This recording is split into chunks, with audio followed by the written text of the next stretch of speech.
Hi sisters, James Charles here. Welcome back to my YouTube channel. That's not my intro. No. Okay, we're gonna try again. Oh, I know it. I remember now. Hey, hi, how are you? Welcome back. Okay, that's not mine either. What is mine? I know it. Hey, all you cool cats and kittens. This is Carol Baskin from Two Cats Rescue, and Cool, what is my intro? Hooligans, welcome back for some more Shelton Shenanigans. If this is your first time watching one of my videos, hi, hello, welcome. I'm just a teacher trying to share my love of learning in a super fun way with all of my hooligans, which is you guys. So if you'd like to be a part of the family, be sure you hit like and subscribe and hit that notification bell so you never miss out on the latest shenanigans. And trust me, we get in a lot of them. So let's go ahead and get started. Today, we are going to be reading Carter Reads the Newspaper, this was voted on by some of my kiddos as the book they wanted me to read next. So it is written by Deborah Hopkinson, there we go, and illustrated by Dawn Tate. This book is available in my classroom library in the Black History section. So let's go ahead and get started. Each February, we celebrate Black History Month. It's a time to honor heroes like Harriet Tubman, Rosa Parks, and Martin Luther King Jr. But there's one hero we sometimes forget. Carter G. Woodson didn't help people escape from slavery, start a bus strike, or lead a movement of millions. Yet without him, we might not have a Black History Month. This is his story.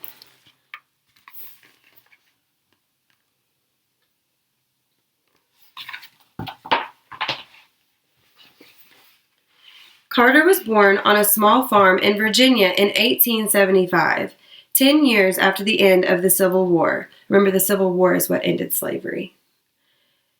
Carter's parents, James Henry and Ann Eliza, were born into slavery, and Carter grew up hearing stories about their lives.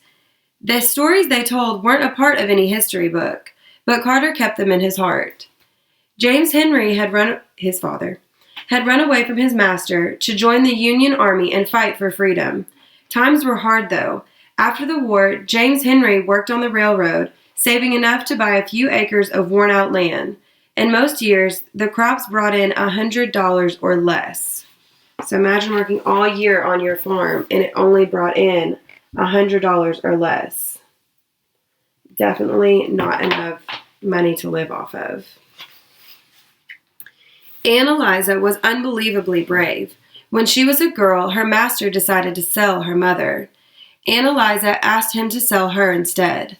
That way her mother wouldn't have to leave her other 5 children. But no one offered enough money for Ann Eliza, so her master sold her mother and 2 little brothers instead.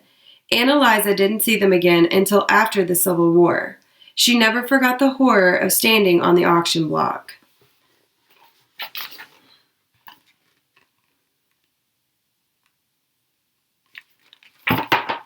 Ooh. Carter's parents struggled to feed and clothe 7 children. Especially in winter and early spring, food was scarce.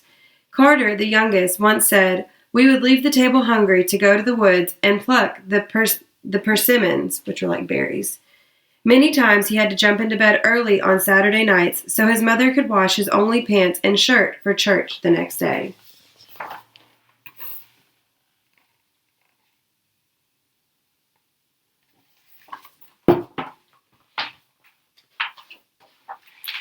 Carter could only attend school 4 months each year. The rest of the time he was needed to work on the family farm. Learning didn't just happen at school. James Henry taught his children to stand up for themselves and take pride in who they were. He gave Carter the courage to look at anyone in the eye and declare, "I am your equal." And though Carter's father couldn't read or write, he believed in being an informed citizen, so he asked Carter to read the newspaper to him. But newspapers weren't easy to come by. Sometimes Carter read from old ones that had been used to wrap up food or packages.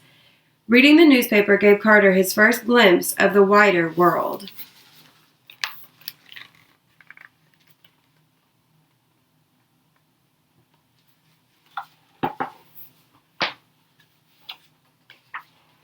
Carter longed to go to high school, but his family needed him to earn money. When he was 15, he hired himself out to nearby farms, working long hours under the hot sun. He also drove a garbage wagon. High school would have to wait.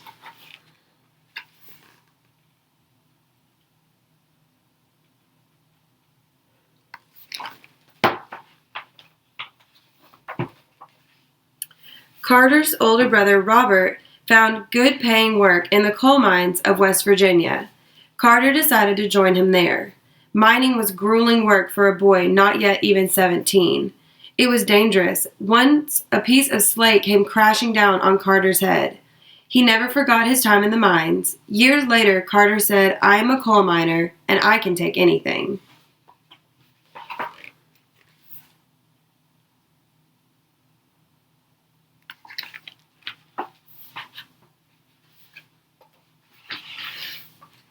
In this harsh place, Carter met a man named Oliver Jones. You'd have to look hard to find Oliver's name in a history book, but in that small mining camp in Fayette County, West Virginia, Oliver did something important. He changed one life, and that life changed many. Like Carter's father, Oliver was a Civil War veteran who believed in education. As a soldier who had been at the Battle of Appomattox on the final day of the Civil War, Oliver had fought for freedom and equality. He was still waiting to do his part to further the cause, said Carter.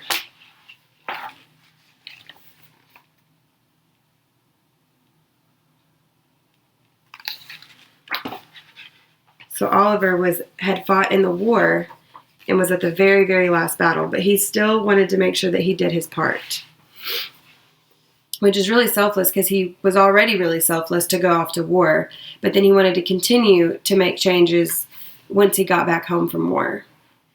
Each evening, after working in the mines, Oliver threw open the doors of his little house to other miners. He made his home a reading room, filling it with books by African American writers and with newspapers from all over the country. He sold ice cream and fruits, all at prices the men could afford. At first, Carter just went for the food, but that changed. Carter said, "When Oliver Jones learned that I could read, he soon engaged me to inform him and his friends as to what was in the daily newspapers." Carter was happy to oblige. He liked reading the newspaper. Besides, he said later, "I always enjoyed nice things to eat." Carter admired Oliver. He was a well-educated man, but he could neither read nor write, said Carter. He learned through others. Carter began to learn in the same way.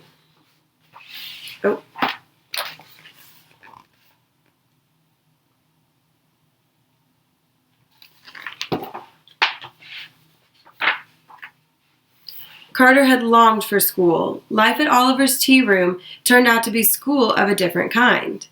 Whenever Oliver and the other miners had questions about something Carter read in the newspaper, it was Carter's job to research the answers. If a Civil War veteran was in the news, Oliver wanted to know all about that man. "I had to look him up in the books, inform my friends as to what battles he had fought," said Carter. If there was a question about economics, politics, or a new law, it was up to Carter to find out all about it in the newspaper and explain it to his friends. Carter was inspired by Oliver and this circle of men committed to freedom, equality, and knowledge, men whose own life stories would never be in the history books. And so the seeds of Carter's own life began to grow. My interest in penetrating the past of my people was deepened.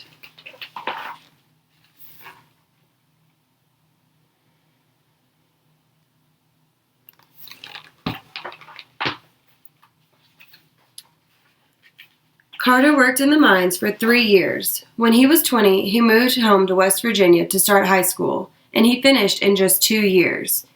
He continued to study and work, earning a master's degree when he was 33. Then, when Carter was 37, he earned a PhD in history from Harvard University, the second African American to do so. W.E. Du Bois was the first one. So PhD means he was a doctor. Carter was the first and only Black American whose parents had been slaves to receive a doctorate in history.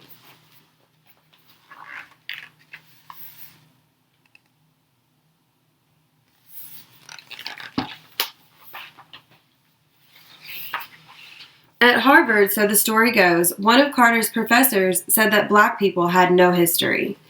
Carter remembered his father's pride, his mother's courage, and Oliver's determination to learn, and he remembered reading the newspaper. Carter spoke up. No people lack history, he said. The professor challenged Carter to prove him wrong. So for the rest of Carter's life, he did just that.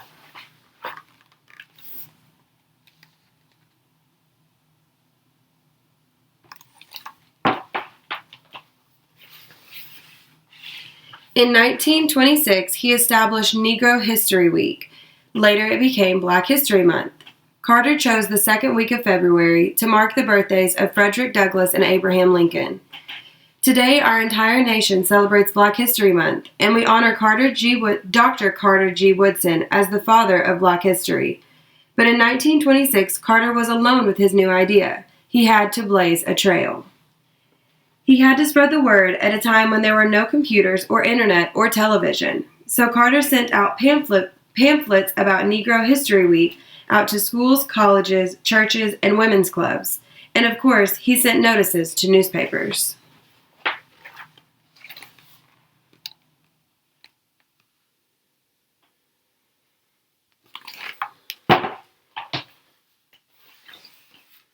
The boy who began by reading newspapers to others transformed the way people thought about history. He fought for a history based on truth, a history that included all people.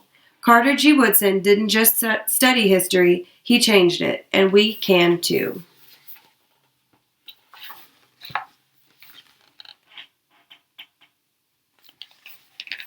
Love, love, love that book. So, that is the end of the book. There's a bunch of neat information in the back of the book as well. So if you want to pick up this book from my classroom library, you are more than welcome to. It has a list of all of Carter Woodson's life accomplishments in the order of the year they happened. And then it says the following Black leaders are pictured throughout the book. And it lists off every person that was pictured in the book. So super, super neat. If you want to come check this out in my classroom library, you are more than welcome to. Or pick up a copy for yourself. So, as always, if you want to check out more videos and some fun things, you are more than welcome to follow me on any of my social medias. And until next time, never forget that I love you and go change the world.